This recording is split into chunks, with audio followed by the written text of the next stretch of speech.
Saviez-vous que El Hadji Maïssa Seck était un ancien représentant successif des khalifes généraux des Mourides de 1945 à 1997 à Thiès, ancien cheminot, conseiller municipal et ancien inspecteur du contrôle économique à Thiès. Grand commis à l'État, il n'a cessé de son vivant de servir la République. Pionnier du dialogue interreligieux, il a toujours été un trait d'union entre les Sénégalais de diverses confessions, artisan du rapprochement entre les confréries. Il s'est évertué à cultiver le dialogue et la concorde entre les différents foyers religieux du pays. Misère des présidents Senghor et Diouf auprès des communautés religieuses et coutumières dont il était procurateur attitré, il a facilité la construction de forages, d'électrification rurale, l'opérationnalité des trains du Magal, des réquisitions sur le train Dakar-Niger-Mali, offert des titres de voyage à la Mecque, des vivres pour les Dara. La liste n'est pas exhaustive. Plus de 25 ans déjà, nous a quitté El Hadji Maïssa Seck, célébrateur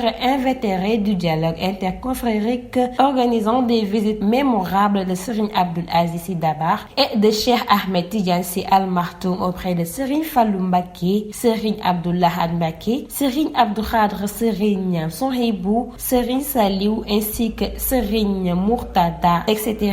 Médiateur social dans le dénouement des crises les plus désespérantes au Sénégal, il n'avait mélangé ni son ton, ni sa vie de famille, ni son savoir, encore moins ses relations. Il avait le grand privilège d'avoir une écoute attentive des autorités religieuses et administratives confondues. Grand régulateur social, il s'est toujours offert un médiateur infatigable pour dénouer les crises les plus complexes et rapprocher les positions les plus divergentes. Toutes choses qui l'ont amené à ne jamais mélanger ni son temps, ni son énergie, encore moins sa santé, sacrifiant sa vie de famille à l'intérêt national. Il a vécu en homme généreux au sens le plus noble du terme, partageant son avoir et ses avoirs. Aussi a-t-il vécu avec l'insigne privilège d'avoir été un des rares hommes de sa génération à jouir de la considération et de l'écoute des guides religieux, toutes confessions confondues et des autorités administratives ainsi